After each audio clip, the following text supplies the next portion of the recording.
في ليلة صيفية حارة في دبي، حيث يتسلل نسيم البحر عبر النوافذ المفتوحة للفيلا الفاخرة المطلة على شاطئ جميرة، استلقت ليلى على السرير الكبير، جسدها يرتجف من الإرهاق الذي يعصف بها. كانت ليلى، الفتاة الجميلة ذات العيون السوداوين العميقتين والشعر الأسود الطويل الذي يتدفق كشلال حريري، قد تزوجت من خالد منذ أيام قليلة فقط. كان خالد رجلاً وسيماً، قوي البنية، يعمل في شركة عائلية كبيرة في أبو ظبي، وكان جاذبيته تكمن في تلك النظرة الجريئة التي تخترق الروح، لكنها تخفي وراءها عاطفة جامحة لا تعرف الحدود. تلك الليلة الأولى بعد الزفاف كانت مليئة بالتوتر الصامت، حيث كان خالد يقترب منها مرة تلو الأخرى، يهمس بكلمات حارة عن رائحتها التي تسكره، وعن كيف أنه لا يستطيع الابتعاد عنها. ليلى ببراءتها وخجلها لم تستطع رفضه تماماً، فالليلة امتدت ساعات طويلة، تاركة جسدها يئن من التعب وعينيها ثقيلتين من قلة النوم. مع بزوغ الفجر، حيث يملأ ضوء الشمس الوردي الغرفة، همست ليلى بصوت مرهق: كفى الآن خالد، الصباح قد أتى. توقف أخيراً، ينظر إليها بعيون مليئة بالرغبة المكبوتة، ثم استدار لينام، تاركاً إياها تغفو قليلاً قبل أن يوقظها صوت طرق على الباب. كانت أم خالد، السيدة فاطمة، تنادي من الخارج: يا بنتي، الساعة تجاوزت 9، استعدي سريعاً، فأهلك قادمون لرسم الباغفيري. شعرت ليلى بحزن عميق يعصف بقلبها. نامت ساعات معدودة فقط، وها هي مضطرة للنهوض.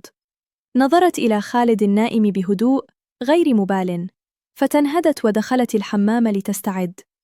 عندما خرجت، وجدت أهلها قد وصلوا، وأم خالد تبتسم قائلة: اذهبي أيقظي خالد، لا يليق أن ينام العريس بينما ينتظره الضيوف. ترددت ليلى خائفة من مواجهته بعد تلك الليلة، لكنها دخلت الغرفة مضطرة.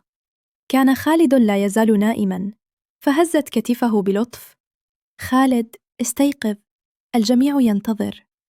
فتح عينيه ببطء، لكن نظرته تحولت فجأة إلى لهب، فسحب يدها بقوة جعلتها تسقط فوقه. لا أريد الابتعاد عنك ليلى، هؤلاء الأقارب لا يعرفون الوقت المناسب. احمر وجهها، همست: أرجوك خالد، الجميع بالخارج. لم يسمعها، بل أصر على قربه قليلاً قبل أن يتركها، ثم ذهب للاستحمام، عائداً بابتسامة شقية يرمي منشفته المبللة نحوها قائلاً: سأذهب للفطور، استعدي مرة أخرى إن تأخرت. شعرت ليلى بالدموع تكتم في حلقها، لكنها ابتسمت أمام الجميع، تجلس بجانب أم خالد لتجنب نظراته الملحة. غضب خالد عندما رآها تتجاهله، فانصرف إلى غرفته بغضب صامت، مغلقاً الباب بقوة. في المساء، كان حفل المنهدي في قاعة فخمة في فندق على كورنيش أبو ظبي، حيث أضواء المدينة تتلألأ كنجوم على البحر. ارتدت ليلى ثوباً أحمر وأخضر تقليدياً مطرزاً بالذهب، مع مجوهرات لامعة وغطاء شفاف يكشف عن وجهها المتورد. كانت تبدو كأميرة من حكايا ألف ليلة وليلة. فتوقفت أنفاس خالد عندما رآها، عيناه تتبعان كل حركة لها. جلس بجانبها، يمسك يدها بقوة تحت الطاولة، يهمس في أذنها: الليلة لن تفلتي مني مهما حدث. شعرت ليلى بدوار، عرق بارد يتصبب على جبينها، فالليلة السابقة تركت أثراً عميقاً، والآن يلوح شبح المزيد. انتهى الحفل، وكادت أهلها يأخذونها معهم حسب التقاليد، لكن أم خالد أصرت على بقائها ليلة أخرى. رفض خالد بشدة، لكن أمه هدأته، وغادرت ليلى مع أهلها إلى بيتهم في الشارقة، حيث الهدوء والحدائق الخضراء. هناك غفلت ليلى أخيراً، لكن هاتف خالد لم يتوقف. كيف تتركينني هكذا؟ أعود لآخذك الآن. رفضت، مستندة إلى التقاليد، لكنه أصر بغضب. ارتدي ثوب العروس مرة أخرى، سأزينك بنفسي وأنزع عنك كل شيء كما في ليلتنا الأولى. خافت ليلى من لهجته، فاستأذنت أمها بحجة مرضه، وعادت معه دون تبرج، لكنه وعد بأن يجعلها تستعد في المنزل. تلك الليلة عادت الرغبة الجامحة رغم إرهاقها، فبكت صامتا حتى غلبها النعاس، لكن الألم في بطنها استيقظ فجأة.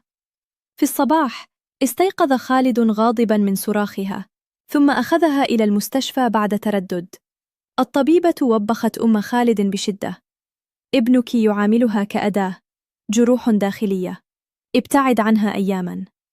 شعرت ليلى بالراحة عندما أرسلت إلى بيت أهلها لأسبوعين، حيث استراحت أخيراً بعيداً عن نظراته الملتهبة. لكن خالد لم يتغير، اتصل يوبخها، يطالب بعودتها، غير مصدق أن الزوجات الأخريات يتحملن. عادت بعد الأيام المحددة، فتجاهلها أولاً، ثم عندما اقتربت لتصالحه دفعها بعيداً بغضب، لكنها اعترفت بحبها له رغم كل شيء، فذابت نظرته قليلاً. بدأت أم خالد تشجعها على تأخير الدخول إلى الغرفة، لكن التوتر الصامت كان يملأ الهواء. نظراته الطويلة، صمته المشحون، قربه الذي يقترب دون لمس. مع مرور الأسابيع اكتشفت ليلى حملها، فرحت سران، لكن الطبيبة حذرت: ابتعدوا تماماً في الأشهر الأولى، جسدها هش. أخبرت أم خالد، لكن خالد غضب: لست مستعداً لأب، سأجهضه. شعرت ليلى بالكسر، دافعت عن طفلها، لكنه اتهمها بالدراما. في تلك الليلة رغم التحذير أصر على قربه، يهمس بوعود كاذبة، فاستسلمت خوفاً من غضبه حتى غابت عن الوعي من الألم. استيقظت في المستشفى والخبر المؤلم: فقدت الطفل، وربما الأمومة إلى الأبد. بكت ليلى بحرقة بينما وبخت الطبيبة العائلة وانتشرت الشائعات. عادت إلى بيت أهلها شهراً صامتة مجروحة نفسياً. عاد خالد تائباً بعد موت أمه من الصدمة، يبكي نادماً، يعد بتغيير. عادت ليلى مضطرة للمجتمع، خائفة لكنها تأمل. بدأ خالد يعاملها بلطف، يأخذها في نزهات على كورنيش دبي، يشتري لها هدايا، يبتعد عن القرب الجسدي. عيونهما تلتقيان في صمت مليء بالندم والأمل، لكن الرغبة عادت تدريجياً.